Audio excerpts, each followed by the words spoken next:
Hello everyone, Olin Giles here with Why Christianity. Welcome back to our critique of what is known as Sahih Bukhari. Sahih just simply means authentic or sound. In other words, it's something that's considered to be trustworthy historically. And of course, Bukhari is just the name of the man who supposedly collected all these traditional sayings of Muhammad. One of the problems that I mentioned in the last video is the fact that Bukhari dies in 870 AD, some 238 years after Muhammad dies. And Muslims want to say that there's this chain of narration that authenticates Bukhari, but they never give you any kind of historical reference. They never give you any kind of document to substantiate this claim. They just make it.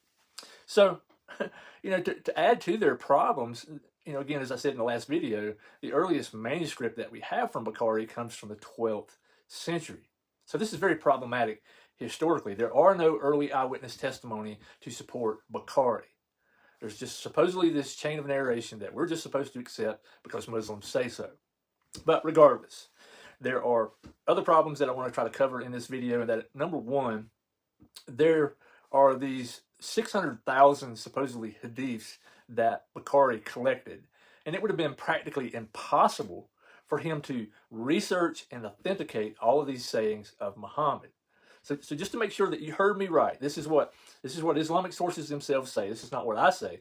This is what their own sources say, that there were 600,000 hadiths that Bukhari supposedly went through before arriving at his 2,762 that are now found in his works. That's 1.25% of all the writings that he came across. He only chose this small percentage.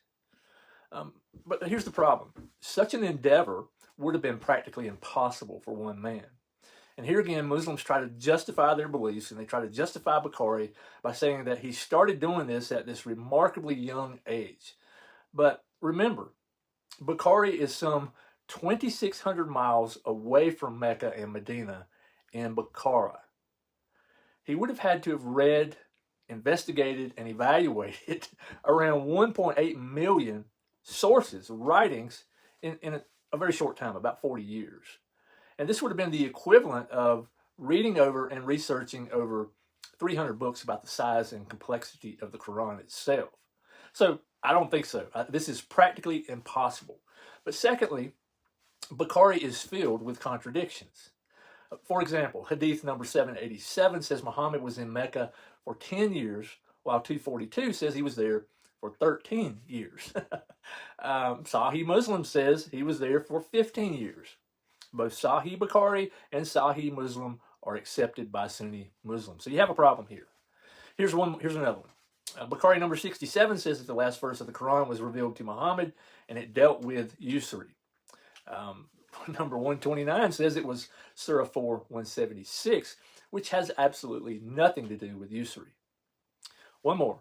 Bukhari number 525 lists 4 men who supposedly collected the Quran, but 526 has Ubay bin Ka'b replaced by Abu ad-Darda.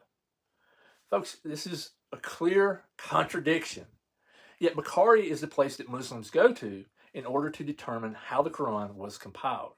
And you have to remember, these are the same people over the years historically who's collected and preserved the Quran itself. Yet Bukhari rejected and threw out almost 99% of what these folks wrote down. He threw out 99% of the traditional sayings of Muhammad, which again was a man he never met. So we are forced to conclude that over the years, Muslims have been pretty much confused about what Muhammad said and did. And all you have to do sometimes is just simply read their own Islamic sources to reach this conclusion. Bukhari is in no way trustworthy. Come to Jesus, my friends. He's the only answer. The Bible doesn't suffer from these problems.